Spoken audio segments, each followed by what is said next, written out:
자, 이재명의 어제 음식점 허가 총량제 발언이 지금 많은 논란을 일으키고 있습니다.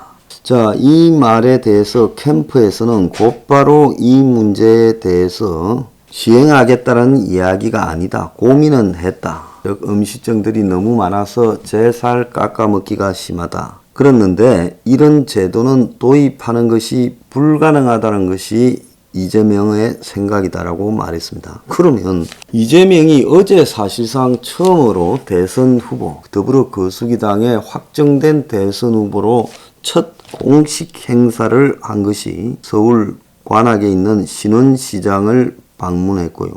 여기에서 그냥 방문한 게 아니라 전국 소상공인 자영업자와 간담회를 했고, 코로나로 요식업 폐업이 지금 속출하는 상황에서 하도 식당 열었다 망하고 해서 개미 지옥 같아 음식점 허가 총량제를 운영해볼까 하는 생각도 있다라고, 생각도 했다가 아니라 생각도 있다라고 현재 진행으로 말을 했습니다. 자율성 침해한다고 못하긴 했는데 총량제가 나쁜 것은 아니다. 마구 식당을 열어서 망하는 것은 자유가 아니다. 좋은 규제도 필요하다. 철학적인 논쟁이 필요하지만 좀 필요하다고 본다. 자영업 실패로 자살할 자유는 자유가 아니다라고 말을 했습니다. 자, 그런데 과거 그런 고민을 했다라는 말을 하면서 너무 구체적으로 했어요. 200~300만 원 받고 권리를 팔 수 있게 라고 말을 했습니다. 즉 일정 정도의 권리금이 생길 정도로 식당을 수를 인구 대비해서 제한을 하겠다는 겁니다. 그러면서 이제 이런 고민을 하고 있다라고 했는데 이재명이 이런 말을 툭 던진다라는 것이 앞으로 이 대선 과정에서 그의 입을 통해서 나올 정책들이 얼마나 기상천외할 것인가에 대한 지금 우려를 보여주는 것이기도 해요. 한편으로는 대기업들이 이재명이 재벌이라고 부르는 대기업을 어떻게 할 것인가. 저자의 이 평소의 성향이나 색깔로 보면 재벌 완전히 개혁하고 오너십도 바꿔치우겠다 소리도 하지 않겠나라는 우려가 많은 걸로 제가 알고 있습니다. 그래서 초긴장 상태에 있다. 그래서 앞다퉈 또 줄도 대고 있다. 뭐 이런 소문들도 들려요. 자, 그런데 제가 평소 주장해왔던 이 4차 산업혁명의 상징처럼 이야기되던 플랫폼 경제, 즉 어플 경제에 대해서도 이재명이 규제를 언급을 했습니다. 자, 이거 보수 후보들이 굉장히 정신 차려야 된다고 봅니다. 저는 우리 당을 방문했던 안상수한테 그 후보였던 사람에게도 이야기를 했고, 동당이 이걸 받아야 된다고 이야기를 시종일관 해왔습니다. 제가 2년 반 전부터 이 주장을 해온 배경은 뭔가 하면 결국 플랫폼 비즈니스로 많은 것들이 가는데 이거 하나 어플이라고 만들어 놓고 그걸 가지고 너무 많은 착취가 이루어지고 없어도 살고 또 유사한 것으로 그냥 소박하게 운영할 수도 있었는데 이것이 생겨서 약간의 편의를 미끼로 제공한 다음에 나중에 독점이 완성되자 어마어마한 돈들을 뜯어먹는 겁니다. 그러니까 아무것도 하지 않고 돈을 뜯어먹는 것과 거의 유사한 독점이 있거죠. 그래서 이 문제가 반드시 대선에서 주요 화두가 될 거니까 지금 택시부터 전자상거래, 식당 음식 배달부터 지금 이런 어플이 문제가 안 생기는 데가 없어요. 그래서 실제로 이런 플랫폼 경제에 예속된 사람들 이야기를 듣다 보면 이것이 행포가 심해도 너무 심하고 또 노동자들을 대부분 이런 데 얽혀서 비정규적으로 그냥 일을 하게 만드는 깅 노동자로 만들고 있다는 겁니다. 근데 이재명이 그다음 이야기를 했죠. 플랫폼이라는 게 혁신의 결과는 존중하되 행포는 억제해야 된다. 다리 놓고 통행료를 받을 수 있지만 독점에서 500만 원 달라 하면 안 되는 거다. 그러면서 경기도에서 공공 배달 앱을 만들었는데 민간 앱과 최고 수준의 경쟁이 되고 있다. 이걸 볼 때 민간 앱의 성장은 혁신의 결과라기보다는 독점의 결과다. 제가 여러 차례 이런 것들을 협동조합 형태로 운영할 수 있도록 정부가 공공을 지원해서 만들고 관리해 줘야 된다고 많은 이야기를 했고, 우리 혁명 21의 공약으로 서포 15조 안에 일찌감치 넣어놨습니다. 근데 이재명이가 이걸 지금 냄새 맡고 달라들었어요.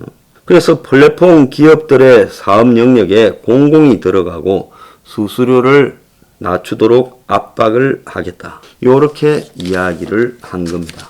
어제 많은 언론에는 그냥 이 음식점 총량제만, 허가 총량제만 언급했는데, 이재명이가 이것뿐만 아니라 플랫폼 비즈니스에 대해서도 지금 언급을 했다는 겁니다. 자, 그러면 제가 이 홍준표나 윤석열 같은 똥당 후보들에게 묻습니다. 제가 여러 차례 똥당 척을 두고 이 플랫폼 경제를 정책으로 봐라. 심지어 한때는 후보 진영에 일한다는 사람들이 찾아왔을 때 이 이야기를 누누이 강조했습니다. 그런데도 이 문제를 지금 똥당 후보 중에 아직 공개적으로 말하는 사람이 없어요. 왜 그런 줄 아십니까?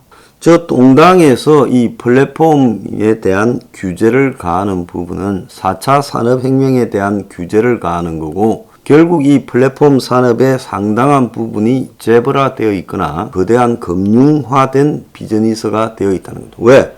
플랫폼 하는 자는 반드시 주식 상장시켜서 팔아먹으려고 하지, 그 플랫폼을 가지고 무슨 떼돈을 벌어먹겠다고 끝까지 가려고 생각하지는 않는다는 겁니다. 왜?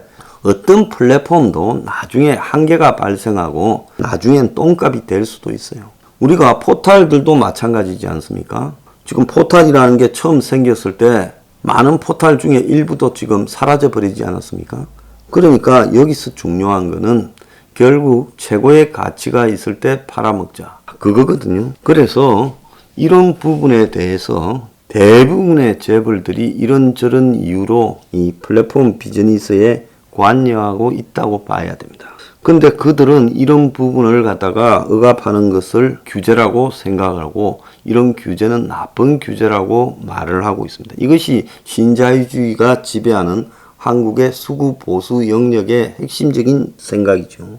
이 부분에 대해서 플랫폼에 대한 규제를 공식적으로 똥당이 채택하지 못한다면 이번 대선 못 이긴다고 봅니다. 지금 식당 하는 사람, 그리고 더 나아가서 택시 하는 사람, 또 인터넷으로 이 각종 여러 가지로 물건을 파는 사람, 전자상거래 하는 사람들, 5만 사람들이 다 지금 플랫폼에 의지해서 먹고 살아가고 있습니다. 그들 중에 상당수는 플랫폼의 횡포에 대해서 대부분 다 느끼고 있어요. 그렇다면 이런 플랫폼 부분에 대한 규제가 법제화되고, 또 그런 것들을 대신할 수 있는 이 협동조합식 공공어플이 만들어지고 하는 것은 필연적인 것입니다. 그래서 제가 이 문제를 한국에서 제일 먼저 주장을 했은 거예요. 근데 이재명 보세요. 잽싸게 파고 들어오지 않습니까? 그러면 어떻게 해야 되겠어요? 선거는 1조의 한 표가 아니라 1인의 한 표입니다. 돈 있는 자들보다 이 표 있는 자 숫자가 훨씬 많아요. 그러면 선거 때는 어느 쪽으로 가야 되겠습니까? 돈 있는 자가 아니라 표 있는 자의 입장으로 가야 되죠. 그런데 한국의 보수 정치인들은 돈 있는 쪽으로 서다가 흔히 판단을 거르치기 십상입니다.